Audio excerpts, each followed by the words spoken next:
And we're back, guys. Tennis in a minute. I'm your host, Good Energy.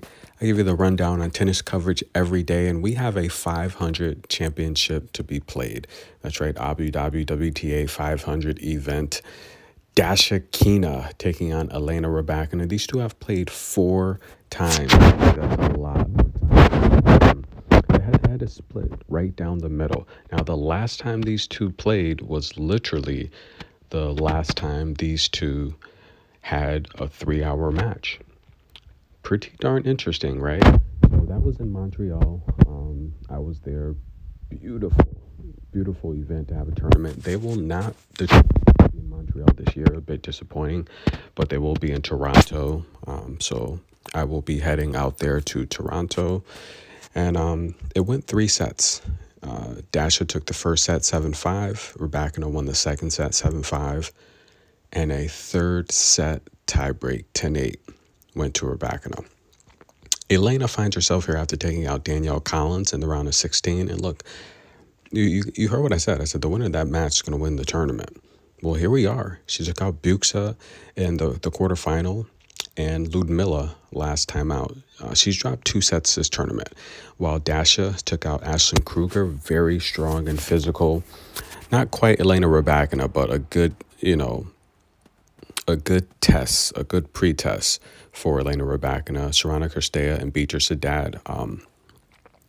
Now, Dasha she's starting to get her stride back, right? She's starting to get that little swag, that pep in her step. She's 9-3 on the season. She's coming off a 39-win season.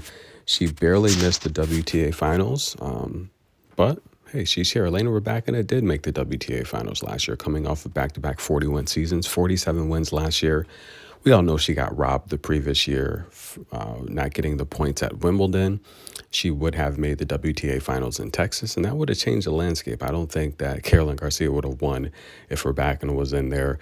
And Rybakina, she's long said she doesn't feel like a slam champion. Of course, the draw was depleted there. And look, I'm on the record saying I don't think Rybakina would have won that Wimbledon championship if you add those Russian players in. I just don't think so, right?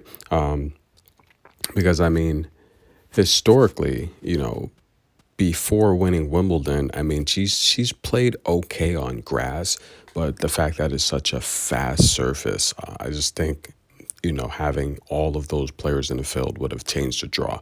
So it's good that she's making these 1,500 championship matches, because I think she really needs another slam under her belt to really solidify what she accomplished. But nonetheless, she's a great talent. She's ranked number 5 on the world tour, and look, she's the top seed here. Now, this is a matchup here where she's an amazing defender. We know that her footwork's good, but I've long said, I don't think she can win a slam with that style of play. And slowly, as time progresses, we're seeing that her return numbers and her defending, it's starting to drop, right? It's starting to get a little sloppy, and the matches they're messy, to be honest with you, because she's a defender. She's a hustler. She goes after every ball. One more ball in play is a motto of the defender, right? Just get that ball back, and you never know if your opponent is going to be able to handle it. And a lot of times they will end up making a mistake. So she's had success playing that style.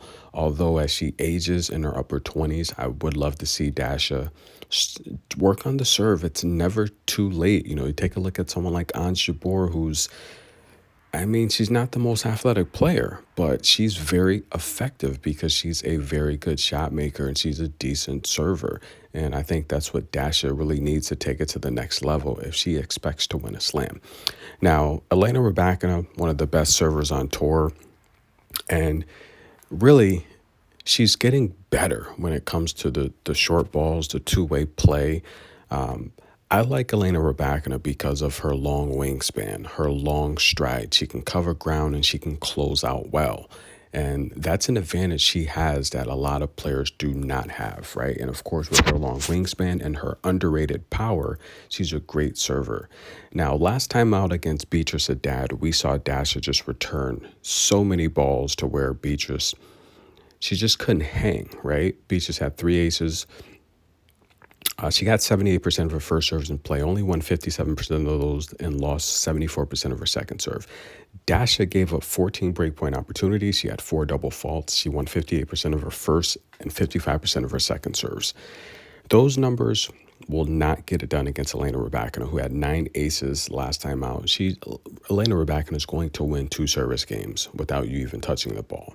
Okay, so the question is, can Elena Rybakina be the first one to win 10 service games? Just take 2 right off the board with her 10 aces. Can she be the first one to win 10 service games over the great defensive powerhouse of Kasatkina? Well, last time out, Elena won 73% of her first serves, 50% of her second serves. She had 15 chances to break Ludmila. Now, the difference between Ludmila and Daria is, in my opinion, and I hold this to be true from watching Ludmila play, she labors a lot. If you watch her closely, she leans a lot on the left side of her body to avoid putting pressure on her right knee, which I think is injured. And I could tell from watching her play that she avoids really putting a lot of weight on it. And she's labored, deep in these matches. She's just not effective in between rallies, and especially serving. And I think that really gives opponents the edge. Daria is going to be in shape. She's going to be ready to sprint and run all over the court, returning these balls. The advantage that Rybakina has over someone like Beatrice Haddad is her serving ability, that ability to put pressure on Daria and extend her back behind that baseline 8 to 10 feet with those high bouncing balls. It's going to really keep Daria on the defensive, and I think she's just going to be returning balls that Rybakina is going to put away. Yes, Rybakina said she has to be ready. She has to make sure her footwork is good. She said that in the interview. We know that.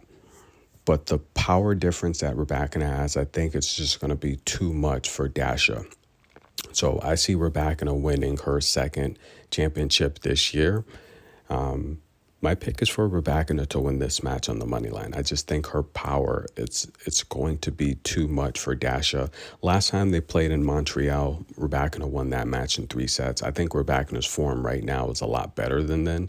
I do think that's exactly how I said. I said she's going to break down towards the end of the season. That's around the time she was having shoulder issues, and she wasn't playing her best. And I think right now Rybakina, she's slimmer. She's healthy. She looks good. She's mentally there. And Daria, she played okay against Beatrice, but I do think to me, she looks a little bit heavy, not as fit and active as she normally looks. And I just think either way, if she was or not, the power of Elena Rybakina is going to be just too much to deal with in this matchup. So I like Rybakina to win this match on the money line and get another championship. Congratulations, Rybakina. Can Daria win this match? She can. What is she going to have to do? She's going to have to serve well. She can't have 3 to 4 double faults like she did last match. She cannot lose 42% of her first and 45% of her second serves. She's going to have to put up numbers she normally doesn't put up. And that's why I think it's just not going to be likely that she wins this match. She's going to have to win at least 75% of her first serves, at least 70% of her second serves, and then she's going to have to break Elena Rybakina. She's going to have to win at least 80% of her second serves. Why? Because if Elena Rybakina's not getting her first serves in play, Daria's got to win those points. Rybakina's going to have to struggle with double faults. That's just a lot to happen. So I'm going to take Rybakina to win this match on the money line. That's the pick, guys. Enjoy, like the video, show some love, and stay tuned. Pliskova, Bogdan, up next.